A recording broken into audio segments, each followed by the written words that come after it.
Welcome to Shatter. Help me reach 5,000 subscribers.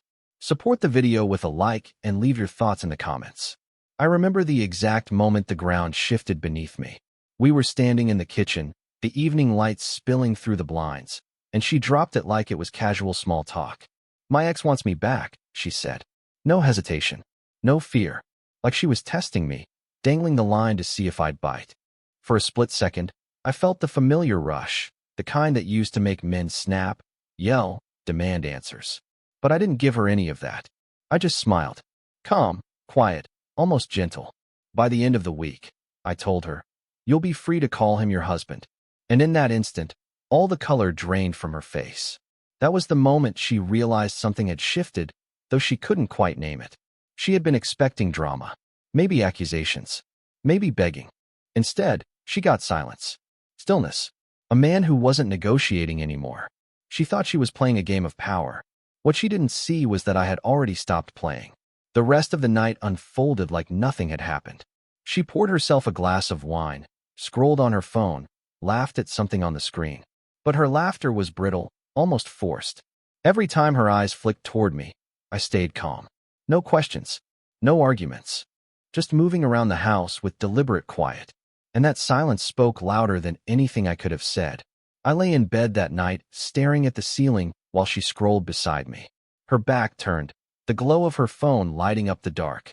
For years, I had tried to hold on. Tried to bridge the growing distance with effort, with patience, with excuses. Maybe it was stress. Maybe it was just a phase. But the truth had always been staring me in the face, and tonight she finally said it out loud without even realizing it. She wanted options. She wanted leverage. She wanted me to fear losing her. But fear wasn't what I felt. Clarity was. The next morning, I woke before her. I didn't make coffee for two like I always did. I didn't leave a note on the counter. I didn't even glance her way when she came into the kitchen. Just a nod, a calm morning, and I walked out the door. She blinked, waiting for something else. There was nothing. That day at work, I wasn't distracted. I wasn't consumed with replaying her words. I was planning. Quietly. Methodically, I started moving pieces she didn't even know existed. A call to my bank, a message to my lawyer, a new lock ordered online. Small moves, invisible to her, but sharp as a scalpel. She wouldn't feel the cut yet, but she would. That night, when I walked through the door, she was dressed differently. Makeup done, dinner on the table. She wanted to see if the bait still worked. She said something about how her ex had been messaging more often, testing my reaction. I looked at the plate she set for me, sat down, and ate in silence. Not a compliment, not a question, just calm chewing, fork against porcelain. For the first time, she seemed uneasy, like the balance had tipped in a way she didn't expect. She kept searching my face for anger, for jealousy, for some spark of the old me who fought to keep her close. But I gave her nothing. And in that nothing, she began to feel the weight of what was coming. Because when a man stops raising his voice, that's not surrender. That's the sound of the end beginning. The shift became visible on the second day. I came home late, not because I had to, but because I wanted to. A quiet detour to the gym, a slow drive with the windows down. I wasn't rushing back to her anymore. And when I walked through the door, she was waiting. Hair curled, perfume hanging faintly in the air, dinner carefully laid out on the table as if we were living in some magazine ad. She smiled too brightly, gestured for me to sit, and I did. Calm. Silent. I ate without commentary, without reaction. She kept talking about her day, about her sister, about her boss.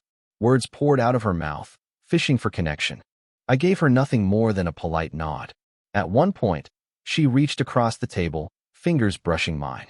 I pulled my hand back slowly, naturally, like I hadn't even noticed the attempt. The flicker in her eyes told me she noticed. That single moment was more cutting than any argument could have been. Later that night, she tried again. She slipped into bed wearing lingerie I hadn't seen in years. She shifted closer, her body pressing against mine in invitation. I stayed still, my breathing calm, steady, unshaken. The silence between us grew heavy, and eventually, she turned over with a frustrated sigh. For the first time in years, I wasn't chasing her warmth. I was letting her feel the cold she had built for so long. The following morning, she asked if I wanted breakfast. Her voice was soft, testing. I looked at her, smiled faintly, and said I'd already eaten. Her fork paused midair, a flash of something raw cutting across her face before she hit it again. She was starting to understand. My indifference was no longer an accident. It was deliberate. By the third day, the cracks began to show. She hovered around me, asking small questions, looking for any sign of the man she used to control with guilt and distance. I gave her civility, nothing more. She asked why I was so quiet. I answered simply, better than I've been in years. That one sentence rattled her more than any fight we had ever had. Because in it, she heard the truth. She was no longer the center of my world. That evening, I stayed out even later. When I returned, she was sitting on the couch, makeup smudged, a half-drunk glass of wine in her hand. She looked at me like she didn't recognize who I was anymore. And maybe she didn't. The man she thought she could toy with was gone. In his place was someone she couldn't reach. Someone who had already started slipping beyond her grasp. And the most terrifying thing for her, I wasn't running. I was walking away slowly, and she could do nothing but watch. I knew she was starting to panic the moment my phone rang at work. She never called me during the day, not unless it was something urgent. I picked up, and her voice came through, too light, too rehearsed. She said she just wanted to hear my voice. I asked if something was wrong. She laughed, a nervous sound, and said no, she just missed me. I let the silence stretch until she filled it again, fumbling, then hung up quickly before I could. That was my confirmation. This wasn't about affection. It was about control slipping through her fingers. That night, I came home later than usual. She was dressed like we had dinner plans, her hair styled, her lipstick carefully applied. She smiled brightly and said she had thought we could try a new restaurant together. I took off my jacket slowly, answered with calm detachment, told her I had already eaten. The flash in her eyes was small but unmistakable. She covered it quickly, offered tomorrow instead. I gave her a quiet nod, said maybe, and walked past her. The sound of my footsteps up the stairs was louder than any argument could have been. Over the next 2 days, her efforts multiplied. She texted me in the morning, in the afternoon, in the evening. Hope you're having a good day. What do you want for dinner? Miss you. Each time, I answered with the same precision. Thanks. Doesn't matter. All good. My words were stripped of warmth, but still polite enough to leave her dangling. Every reply was a mirror reflecting back the distance she had forced into our marriage years ago. By the fourth evening, I noticed the shift. She was watching me, not with arrogance anymore, but with unease. She asked if I was okay, her voice hesitant. I told her I was better than I'd been in a long time. That answer froze her for a moment. She didn't know what to do with it. Because for the first time, she understood that my silence wasn't weakness. It was strength. I went to bed early that night. She lingered in the doorway, as if debating whether to say something more. In the end, she stayed quiet, and I closed my eyes. My calmness was becoming her chaos. The next morning, as I left the house, I saw her watching me from the window. Her phone in her hand, her face pale, her smile gone. She was no longer the woman holding all the cards. She was someone watching the deck burn in slow motion, powerless to stop it. And the truth she didn't want to face was simple. I wasn't trying to win her back. I was letting her feel the loss before she even lost me completely. The paranoia started quietly.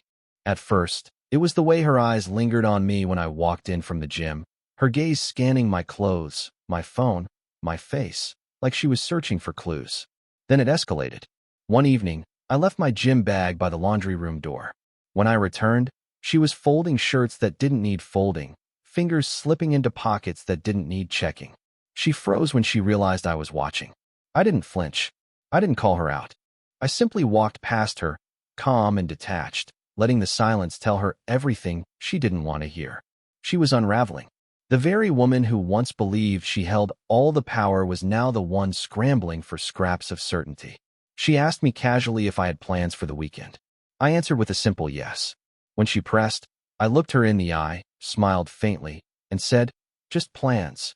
The way her lips tightened told me she hated the ambiguity. It was the same kind of distance she had given me for years, now reflected back at her with surgical precision. 2 days later, I caught her scrolling through my phone when I left it charging on the counter. She tried to disguise it as absent-minded curiosity, but the guilt in her posture betrayed her. Again, I didn't react. No anger. No accusation. I just picked it up, slipped it into my pocket, and walked away. That indifference cut deeper than any confrontation could. Her desperation grew louder in small ways. She made an effort to look flawless every time I came home. She cooked elaborate dinners, set candles on the table, tried to recreate moments that once mattered. But none of it touched me. I ate politely, thanked her, then disappeared into my own silence. Every gesture she made fell into a void, and the void was suffocating her. One night, I walked in later than usual. She was waiting in the living room, makeup smudged, a bottle of wine half empty. Her voice was tight, shaking slightly as she said she had noticed I'd been out a lot. I told her calmly, yeah. She asked with who. I answered, just people. That was all. She didn't respond. She just stared at me, eyes searching for cracks, for weakness, for some sign I still belonged to her. But there was nothing for her to find. I went upstairs, left her sitting alone in that silence. And in that silence, she began to realize the truth. She was no longer the one observing me. I was the one watching her crumble, piece by piece, as her control slipped through her hands. It started with the small things, the kind she wouldn't notice right away. A subscription here, an account there. I canceled the streaming services she always bragged about, the ones she claimed she paid for herself but never actually did. The next evening, she called from the living room, saying something was wrong with Netflix. I didn't answer. I stayed in the kitchen, washing a glass, listening to the sound of her frustration echo through the house. The next day, I rerouted a portion of my salary into a private account. Clean, quiet, unreachable.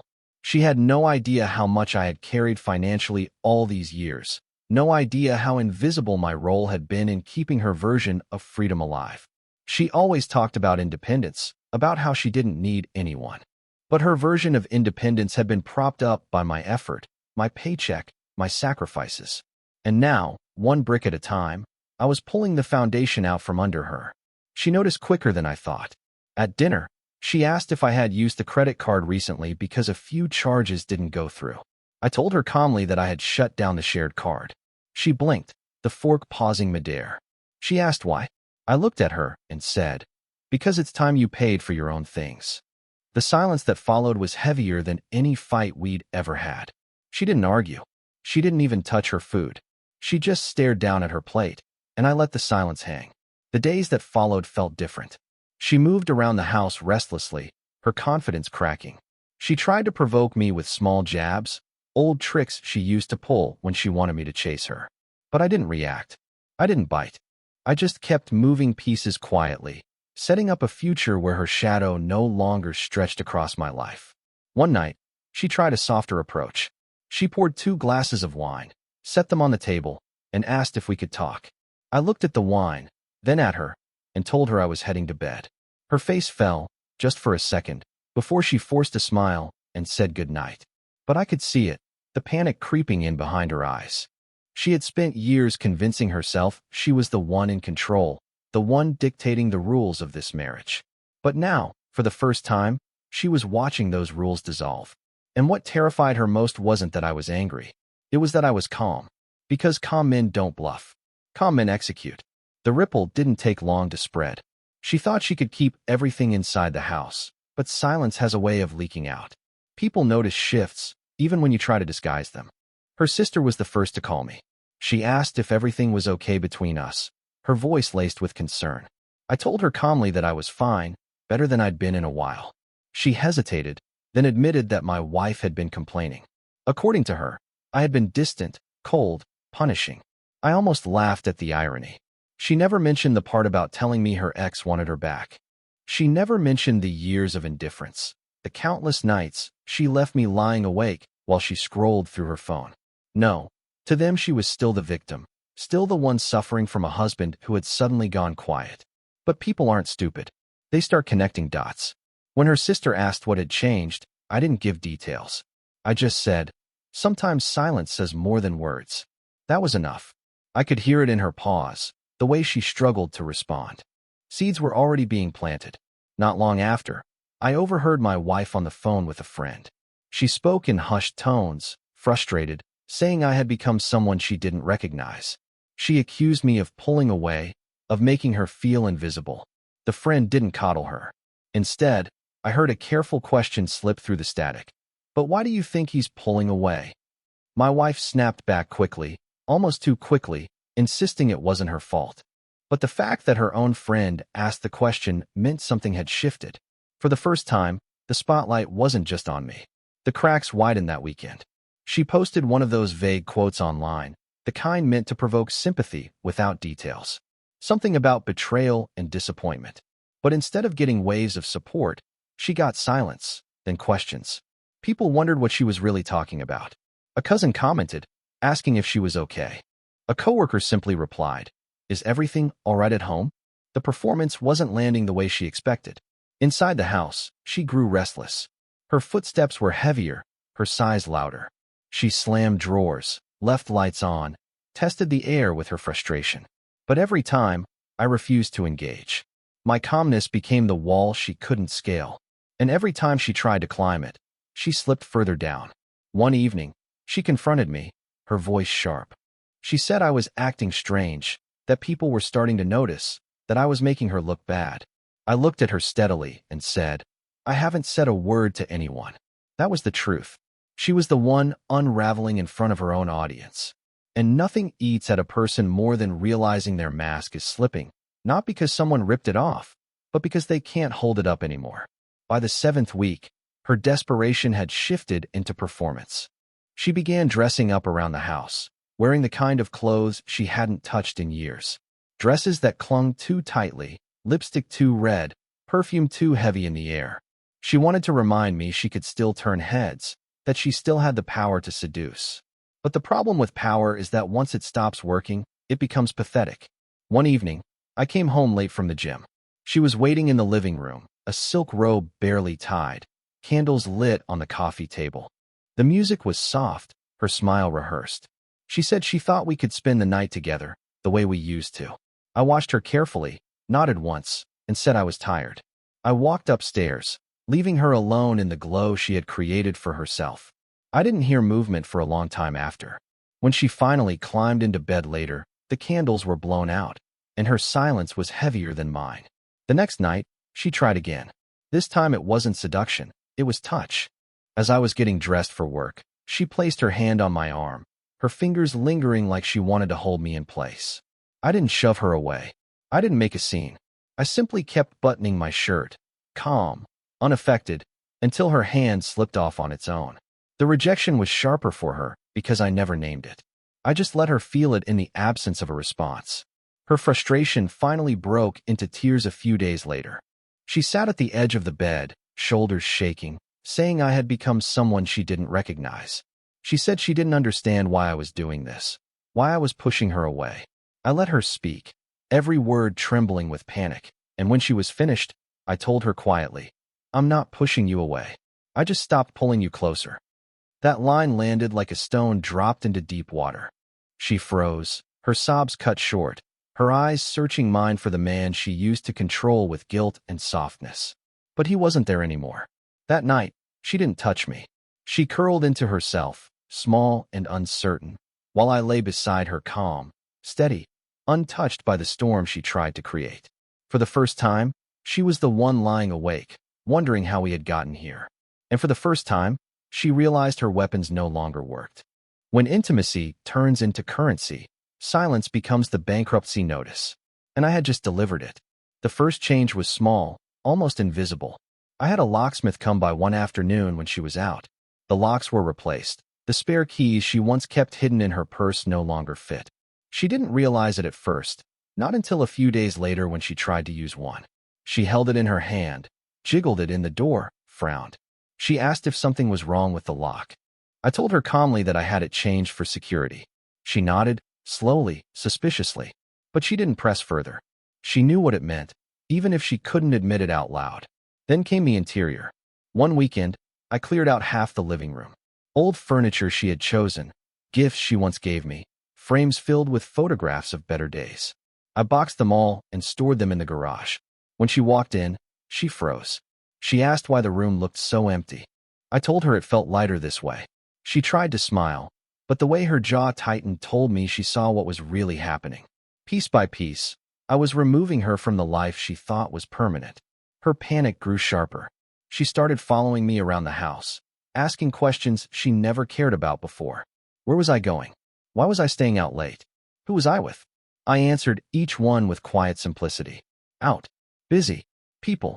Every vague word I gave her became a mirror reflecting her own past dismissals back at her. She hated it. She wasn't used to being the one left wondering. One night, she found a closet half empty. Shirts gone, a few pairs of shoes missing. She asked if I was planning something. I smiled faintly and told her I was just clearing space. The fear in her eyes was unmistakable. She realized the truth in that moment. I wasn't clearing space for her. I was clearing space from her. Her attempts to regain control grew desperate. She tried to invite friends over, tried to stage the appearance of a normal marriage. I played the part politely, quiet, reserved, detached. But everyone could feel the tension humming under the surface. Her friends left early, offering me subtle glances, as if they could already tell the script had flipped. By then, the house no longer felt like ours. It felt like mine, and she was just visiting. And the cruelest part for her wasn't that I had said this out loud. It was that I hadn't. The silence was worse than words. The silence told her she was already fading out of the picture. And she knew deep down that once a man starts changing the locks, he's already changed his life. The storm came on a Thursday night. I walked in from work, set my keys on the counter, and immediately felt the air shift. She was standing in the middle of the kitchen, her arms crossed, eyes red and swollen. She asked where I had been, her voice shaking, sharp at the edges. I told her I had stayed late at the office. She laughed bitterly, accusing me of lying, accusing me of hiding something. I didn't respond. I opened the fridge, poured myself a glass of water, and let her words crash against silence. That was when the dam broke. She shouted that I had changed, that I was destroying everything, that I was punishing her for no reason. Her voice cracked under the weight of her desperation, but I stood there, calm, unmoved. The more she screamed, the quieter I became. I didn't give her the satisfaction of anger, didn't offer her the relief of an argument. I just existed in the room like a wall she couldn't climb. Finally, she broke down crying, sobbing into her hands, saying she didn't know who I was anymore. I watched her crumble and felt nothing. No sympathy, no guilt, no longing for the man I used to be. That man was gone, and she was just realizing it. Later that night, after she had exhausted herself into silence, she asked quietly if I still loved her. I looked at her for a long time before answering. I told her, love isn't the word anymore. That was the closest I came to honesty, and it was enough to hollow her out. She spent the next few days walking on eggshells, studying me, searching for clues about what I was planning. She didn't know that by then the plan was nearly complete. The finances were separated. The locks were changed. The house no longer carried her fingerprints. All that was left was the final step, the clean cut that would erase her from my life. Her panic turned into clumsy attempts at affection. She made breakfast one morning, placing the plate in front of me like it was a peace offering. I thanked her politely, ate quietly, and left without another word. She followed me to the door, calling my name, begging me to talk. I didn't even glance back. By the weekend, she looked like a ghost in her own home. The woman who once spoke with arrogance and certainty now whispered her words, unsure if I was even listening. And maybe that was the cruelest part for her, realizing I no longer needed to hear her. Because the silence wasn't just silence anymore. It was a countdown. The final morning was quiet. Too quiet. She lingered at the kitchen table, her eyes hollow, her face pale, waiting for me to start a conversation I had no intention of starting. Her coffee sat untouched in front of her, steam curling into the air like a ghost of routine. I moved around her silently, calm, deliberate, collecting the last few things that mattered to me. Documents, a watch, a jacket I hadn't worn in years. Each item slipped into a bag without ceremony, each movement a reminder that I had already left her in every way that counted. She finally asked where I was going, her voice trembling. I told her I had things to take care of. She asked if I'd be back for dinner. I paused, looked at her, and said, no. That single word dropped into the room like a blade. She froze, her lips parting, but no sound came out. I walked upstairs, zipped the bag, and glanced once around the room that had held a life we pretended was real. The walls looked bare now, stripped of the photos and pieces of her I had already removed. It no longer felt like home. It felt like a place I had outgrown, a stage where the final act had already ended. When I came back down, she was standing in the doorway, tears in her eyes, trying to find words that would reverse everything. She whispered that she was sorry, that she wanted to fix it, that we could start again. I listened, silent, steady, until her voice cracked under the weight of her own desperation. Then I told her the only truth left. You already made your choice the day you thought I'd never leave. Now I'm making mine.